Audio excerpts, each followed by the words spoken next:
Hello my dear मेरे प्यारे प्यारे स्टूडेंट्स।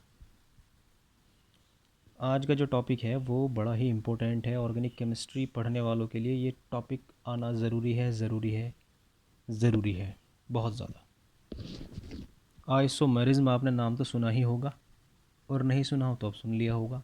इसको बेसिक से लास्ट तक पहुंचा दूंगा, तो आप थोड़ा सा इस पे ध्यान लगाएं। बहुत इंपॉर्टेंट टॉपिक है ये। ठीक है, देखो, ये C2H6O एक मोलिकुलर फार्मूला है। मॉलिक्यूलर फार्मूला वो होता है जो मुझे मॉलिक्यूल के अंदर एटम्स की नंबर को बताता है कि इतने एटम हैं। तो C2H6 के अंदर कितने कार्बन है, कितने हाइड्रोजन है, कितने ऑक्सीजन है, आपको पता लग गया। तो ये क्या है कि मॉलिक्यूलर फार्मूला है। अगर मैं इसको खोल के लिखूँ तो इसकी दो पॉसिबिलिटीज़ हैं, CH3 CH2 OH। OH group आ रहा है, स्ट्रक्चरल फार्मूला हो गया ये, जो मुझे स्ट्रक्चर के बारे में जानकारी दे। अच्छा, OH ग्रुप आ रहा है। या फिर ये है CH3O CH3। इससे भी मुझे स्ट्रक्चरल फार्मूला, इसको भी मैं इसको स्ट्रक्चरल फार्मूला कहूँगा, क्योंकि मुझे इससे इसके स्ट्रक्चर का पता लग रहा है कि अच्छा ईथर ग्रुप है। ये इथेनॉल है, ये ईथर है। इन दोनों के अंदर डिफरेंस है तो सिर्फ स्ट्रक्चर का। दोनों के दोनों डिफरेंट स्ट्रक्चरल फार्मूला रखे हुए हैं, क्योंकि इसमें OH ग्रुप आ रहा है, उसके अंदर ईथर ग्रुप आ रहा है, और दोनों का मॉलिक्यूलर फार्मूला सेम है, C2H6O। इन दो कंपाउंड को, जिनका स्ट्रक्चरल फार्मूला डिफरेंट है और मॉलिक्यूलर फार्मूला सेम है, मैं कहूँगा आइसोमर्स। और ये फिनोमेना आइसोमेरिज्म। ठीक है, तो दो ऐसे कंपाउंड जो सेम मॉलिक्यूलर फार्मूला रखते हो और डिफरेंट स्ट्रक्चरल फार्मूला, उनको कहा जाता है आइसोमर्स, और ये फिनोमेना आइसोमेरिज्म। इसके बाद है इसका क्लासिफिकेशन। इसको भैया दो क्लास में डिवाइड किया गया है, एक स्ट्रक्चरल आइसोमेरिज्म, एक स्टीरियो। स्टीरियो बाद में पढ़ाऊंगा, पहला आप स्ट्रक्चरल आइसोमेरिज्म देखो। इसके अंदर भी बहुत, मतलब इसको सब डिवाइड किया गया है। अब इसके अंदर भी बहुत सारी क्लासेस हैं और सब क्लास बना दी गई हैं। बस आपसे रिक्वेस्ट इतनी है कि जैसा नाम होगा वैसे उसकी डेफिनेशन होगी और एग्जाम्पल भी। जैसे सबसे पहला आता है स्ट्रक्चरल आइसोमेरिज्म के अंदर चेन आइसोमेरिज्म। याद रखना, स्ट्रक्चरल आइसोमेरिज्म में स्ट्रक्चर में ही कहीं ना कहीं डिफरेंस होगा। तो उसमें सबसे पहला डिफरेंस कहीं में देखने को मिलेगा आपको, चेन आइसो, सॉरी, सबसे पहला डिफरेंस नजर आएगा आपको चेन में। दिखाता हूँ, CH3 CH2 CH2 CH2 CH3, इसका नाम है पेंटेन। 5 कार्बन है और 12 hydrogen. C5H12, 5 hydrogen 12 hydrogen, 5 carbon 12 hydrogen. इसकी एक पॉसिबिलिटी और है, ये वाली मैं इसको ऐसे बना सकता हूँ। इसमें 5 कार्बन है और 12 हाइड्रोजन। इसका नाम होगा 1 2 3 4 2 मिथाइल ब्यूटेन। और एक पॉसिबिलिटी और है, ऐसे। कितने कार्बन है? 5। कितने हाइड्रोजन है? 12।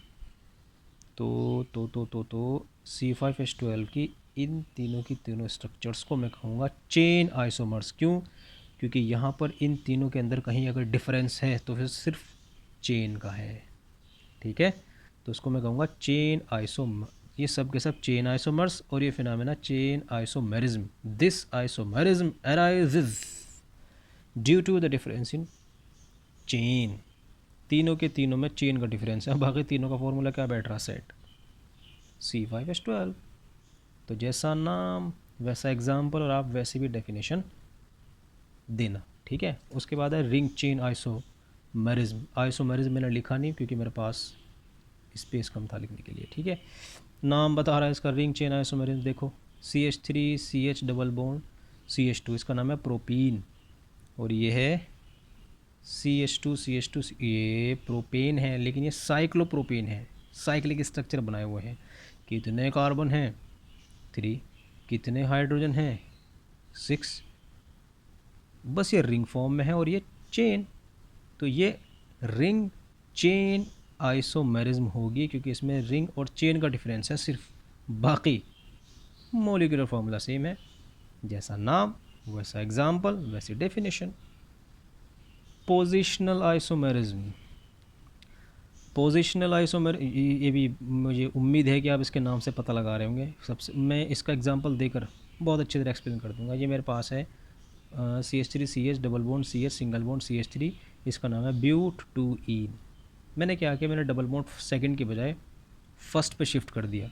इन दोनों का फॉर्मूला सेम है, C8H16। अरे यार गलत हो गया, C4H8 ये है दोनों का फॉर्मूला। तो है तो फॉर्मूला सेम, डिफरेंस कहाँ में आ रहा कि जी पोजीशन में डिफरेंस आ रहा है। यहाँ सेकंड पोजीशन पर डबल है और यहाँ फर्स्ट पोजीशन पर डबल है। डबल ही नहीं, ट्रिपल भी या कोई फंक्शन ग्रुप भी अगर अपनी पोजीशन चेंज किए हुए है किसी मोलिकुलर फॉर्मूले के अंदर तो उसको बोलते हैं पोजिशनल आइसोमेरिज्म। और ये दोनों के दोनों पोजिशनल आइसोमर्स। ठीक है, ये किस चीज़ की, दिस, इसको कैसे बोलेंगे, this isomerism arises due to the difference in position. किसकी, डबल बॉन्ड, ट्रिपल बॉन्ड या कोई भी फंक्शनल ग्रुप, डबल ट्रिपल या कोई भी फंक्शनल ग्रुप की अगर पोजीशन में आपको डिफरेंस नज़र आ रहा हो, पोजिशनल आइसोमर्स। और ये फिनोमेना पोजिशनल आइसोमेरिज्म। उसके बाद है मेटामेरिज्म, बड़ा अच्छा है, भी बहुत इंपॉर्टेंट है मेटामेरिज्म। दो फॉर्मूले मैंने आपके सामने लिखे हैं, CH3CH2O CH2CH3, CH3O CH2CH2 CH3। आप इसके अंदर देखो कि ये ईथर ग्रुप है, ये भी ईथर ग्रुप है। ईथर क्यों, क्योंकि ऑक्सीजन के जब दोनों साइड में एल्काइल एल्काइल लगा होता है तो उसको ईथर बोलते हैं। इधर है ethyl 2 carbon, ethyl 2 carbon, methyl 1 carbon, propyl 3 carbon. यहाँ ऑक्सीजन के साथ अटैच है इथाइल, यहाँ ऑक्सीजन के साथ अटैच है मिथाइल। दोनों के दोनों कंपाउंड के अंदर फंक्शनल ग्रुप तो सेम है, सेम फंक्शनल ग्रुप से अटैच्ड जो एल्काइल ग्रुप है अगर उसमें डिफरेंस आ जाए, मेटामर्स। और ये फिनोमेना मेटामेरिज्म, याद रखना ये दोनों के दोनों मेटामर्स हैं और ये फिनोमेना मेटामेरिज्म कब देखने को मिलती है, जब सेम फंक्शनल ग्रुप से अटैच्ड एल्काइल ग्रुप में डिफरेंस होगा कि यार यहाँ तो लगा हुआ इथाइल और यहाँ क्या लगा हुआ है मिथाइल, है तो एल्काइल ही लेकिन वहाँ इथाइल है यहाँ मिथाइल है। तो कैसे बोलेंगे, this isomerism arises due to the difference in alkyl group attached with same functional group, metamers. और ये मेटामेरिज्म, याद रखना मेटामेरिज्म के लिए सेम फंक्शनल ग्रुप का होना ज़रूरी है और उससे अटैच्ड एल्काइल ग्रुप डिफरेंट होने चाहिए। Last, tautomerism. टोटोमेरिज्म के अंदर क्या बीमारी है भाई, मैं इसको बताने से पहले एक चीज़ एक्सप्लेन कर दूं। देखो ये है कीटोन ग्रुप, कीटोन ग्रुप उसको बोलते हैं जब CO के दोनों साइड में एल्काइल ग्रुप आ जाए। इधर है मिथाइल और इधर है इथाइल पूरा का पूरा, ठीक है, इसलिए मैं इसको कीटोन बोलूँगा। दूसरी टर्म जो क्लियर मुझे करानी है, ये फंक्शनल ग्रुप है, हिंदी में कहते हैं क्रियात्मक समूह, फंक्शनल ग्रुप। फंक्शनल ग्रुप से अटैच्ड कार्बन अल्फा कार्बन होता है और अल्फा कार्बन से अटैच्ड हाइड्रोजन अल्फा हाइड्रोजन। तो एक अल्फा कार्बन तो ये रहा क्योंकि CO से अटैच है, एक अल्फा कार्बन ये रहा क्योंकि CO से अटैच है C से, ये भी अल्फा कार्बन ये भी अल्फा कार्बन और इससे अटैच्ड अल्फा हाइड्रोजन। अब हुआ क्या इसको सुकून नहीं मिल रहा था कि यार ये चैन से बैठा है तो कंपाउंड, ये अल्फा हाइड्रोजन शिफ्ट हो जाएगा इस ऑक्सीजन पे ऐसे, और ऑक्सीजन कहेगा यार मैं तुझसे डबल नहीं बना सकता, मैं तो सिंगल बॉन्ड बनाऊंगा क्योंकि मेरी भरपाई के लिए आ गया हाइड्रोजन, मैं तो इसके साथ सिंगल बॉन्ड बनाऊंगा। अब यहाँ क्या आ गया, सिंगल इस कार्बन पे इसका जोर पड़ गया, यार अच्छा खासा डबल था सिंगल हो गया, अब मैं अपनी वैलेंसी पूरी कैसे करूँ। इधर से ये कार्बन बोलता है कि यार तेरा अगर डबल से सिंगल हो गया तेरी वैलेंसी इनकम्प्लीट हो गई, मेरा भी एक हाइड्रोजन चला गया, एक काम कर लो मेरी भी एक वैलेंसी इनकम्प्लीट हो गई, मैं भी CH हो गया और तेरा भी डबल से क्या हो गया सिंगल, यार आपस में एक बॉन्ड और बना लो, तेरी भी वैलेंसी पूरी हो जाएगी मेरी वैलेंसी पूरी हो जाएगी।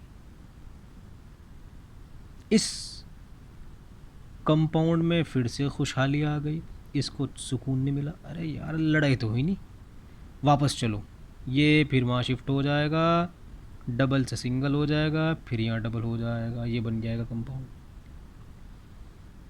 ये फिर खुशहाली आ जाएगी, ये हाइड्रोजन फिर यहाँ शिफ्ट हो जाएगा, इसमें एक दूसरे में इंटर कन्वर्टेबल हैं ये कंपाउंड, ये इसमें ये इसमें ये इसमें बदलता रहता है।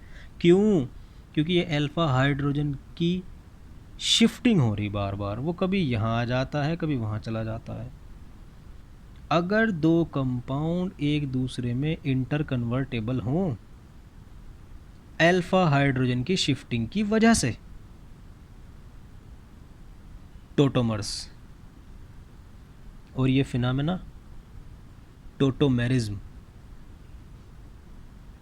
बहुत बड़ी बात बता रहा हूँ मैं आपको, टोटोमेरिज्म शो करने के लिए कम से कम एक अल्फ़ा हाइड्रोजन का होना ज़रूरी है, क्योंकि अल्फ़ा हाइड्रोजन होंगे तभी तो शिफ्टिंग होगी। याद रखना, tautomerism is exhibited only by those compounds which have at least one alpha hydrogen, कम से कम एक अल्फ़ा हाइड्रोजन होना चाहिए, तब ये पॉसिबिलिटी है कि हाँ ये कंपाउंड टोटोमेरिज्म शो करेगा। अब एक चीज़ और, इसको तो मैं कहूँगा कीटोन, ये है कीटोफॉर्म, कीटोन ग्रुप होने की वजह से इसको मैं क्या कहूँगा, कीटोफॉर्म।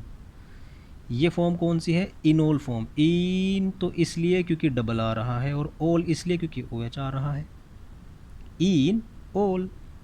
तो कीटो फॉर्म इनोल में, इनोल फॉर्म कीटो में, कीटो फॉर्म इनोल में, इनोल फॉर्म कीटो में कन्वर्ट होती रहती है। इस वजह से मैं टोटोमेरिज्म का दूसरा नाम कीटो इनोल आइसोमेरिज्म भी रख सकता हूँ, और मैंने रख दिया। और साइंटिस्ट इस बात से बड़े खुश हुए, उन्होंने अपनी बुक में लिखा कि भाई सुहेल सर ने भी दिया है, आज भी ये नाम पढ़ा जाता है, कीटो इनोल आइसोमेरिज्म। तो बड़ा एहसान मानते हैं साइंटिस्ट इस बात के लिए, भाई बड़ी अच्छी टर्म दे के गए वो, मतलब टर्म दे दी और ज़िंदा है वो, तो मैं अभी ज़िंदा हूँ। ठीक है, कीटो इनोल आइसोमेरिज्म। तो मेरे भाइयों बहनों बच्चों, चेन में डिफरेंस होगा, रिंग और चेन में डिफरेंस होगा, डबल ट्रिपल या फंक्शनल ग्रुप की पोजीशन में डिफरेंस होगा, सेम फंक्शनल ग्रुप से अटैच्ड एल्काइल ग्रुप में डिफरेंस होगा, दो कंपाउंड एक दूसरे में इंटर कन्वर्टेबल होंगे by the shifting of alpha hydrogen, alpha hydrogen की शिफ्टिंग की वजह से। तो इन सब के अंदर आपको कहीं में डिफरेंस नज़र आया, स्ट्रक्चर में। इस वजह से इसको मैं नाम दूंगा स्ट्रक्चरल आइसोमेरिज्म। अब आता है जी स्टीरियो आइसोमेरिज्म। स्टीरियो आइसोमेरिज्म में इस चीज़ से काम नहीं चलता, आप CH3 CH ऐसे लिख नहीं, इसको पूरा खोलना पड़ता है मॉलिक्यूल को, क्योंकि स्टीरियो आइसोमेरिज्म के अंदर हमें डिफरेंस देखना पड़ता है कि मॉलिक्यूल के अंदर एटम्स की अरेंजमेंट क्या है, जुड़ने का तरीका क्या है। जुड़ने के तरीक़े में फ़र्क देखा जाता है, और जुड़ने के तरीके को यानी अरेंजमेंट को नाम दिया गया है configuration. The arrangement of atoms in a molecule is called configuration. Molecule के अंदर एटम के जुड़ने के तरीके को बोला जाता है कन्फिग्रेशन। अब जैसे ये है, देखो थोड़ा सुकून से देखना, इसको मैं उठा रहा हूँ, उठ जा बे, उठ जा जल्दी से, C डबल बॉन्ड C, ये हाइड्रोजन, ये रहा, ये CH3, ये रहा। खोल दी मैंने स्ट्रक्चर, क्योंकि स्ट्रक्चर खोल कर ही ये आइसोमेरिज्म पढ़ी जाती है। इसका नाम ही अलग है, स्टीरियो, मतलब इसमें अरेंजमेंट के अंदर घुसना पड़ता है कि एटम्स के जुड़ने का तरीका क्या है। CH3H, भाई ये वाला जो हाइड्रोजन है वो यहाँ लगा दिया, और इससे जो CH3 लगा हुआ वो यहाँ लगा दिया। अब कहीं मुझे डॉक्टर साहब या हकीम ने बताया कि आप ऐसे ही बनाओ, मैं तो ऐसे ही बना सकता हूँ, H CH3 CH3, अरे वाह, बात तो सही है यार, मैं तो ऐसे बना सकता हूँ। ऐसे मुझे कोई डॉक्टर ने थोड़ा ही बताया कि CH3 ऊपर नीचे लगा, नीचे नीचे पहले, बात तो सही है। दोनों में कहीं का फ़र्क आ रहा है, अरेंजमेंट का। यार इसमें अलग तरीके से अरेंज्ड हैं, अलग तरीके से जुड़े हुए हैं हाइड्रोजन, और इसमें अलग तरीके से।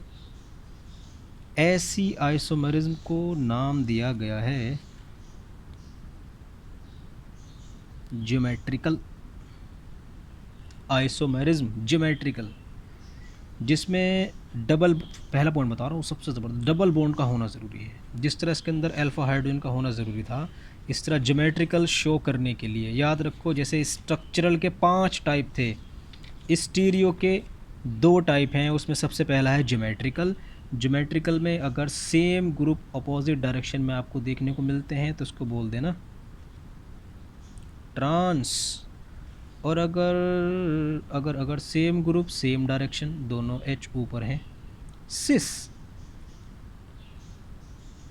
अपोजिट थे trans, same group same direction, cis. Cis trans, दो ये आइसोमर्स इसके अंदर देखने को मिलते हैं ज्योमेट्रिकल आइसोमेरिज्म के अंदर, तो उसका नाम सिस ट्रांस आइसोमेरिज्म भी है। तो स्टीरियो आइसोमेरिज्म में सबसे पहला आता है ज्योमेट्रिकल, और जो दूसरा है वो है ऑप्टिकल आइसोमेरिज्म, जिसके ऊपर मैं पूरी वीडियो बना चुका हूँ। आप उस वीडियो को देखना, उसके बिल्कुल जो मैंने थंबनेल लगाया हुआ है उस पर स्टीरियो आइसोमेरिज्म लिखा हुआ है। जब आप मेरी वीडियो सर्च करोगे तो उसके बिल्कुल बीच में मैंने स्टीरियो आइसोमेरिज्म लिखा, स्टीरियो केमिस्ट्री, वहाँ मैं ऑप्टिकल आइसोमेरिज्म का बहुत अच्छी तरह एक्सप्लेन कर चुका हूँ, उसको वीडियो को देखना। आज के लिए इतना ही, क्योंकि ये स्टीरियो आइसोमेरिज्म धीरे धीरे मतलब बहुत बड़ी हो जाती है, इतना मेरे पास टाइम नहीं है कि मैं फिर से एक्सप्लेन करूँ। तो आज आपको ये चीज़ समझ में आई, स्ट्रक्चरल में स्ट्रक्चर में डिफरेंस होगा, और स्टीरियो आइसोमेरिज्म पढ़ना चाहते हो तो स्ट्रक्चर खोलनी पड़ेगी, अरेंजमेंट में घुसना पड़ेगा, वहाँ देखना पड़ेगा अच्छा यहाँ डिफरेंस था जुड़ने के तरीक़े में, कन्फिग्रेशन में। ऑप्टिकल आइसोमेरिज्म के लिए वीडियो में बना चुका। बस आज के लिए इतना ही। कमेंट सेक्शन में मुझे बताना कि आपको समझ में आया या नहीं। Thank you.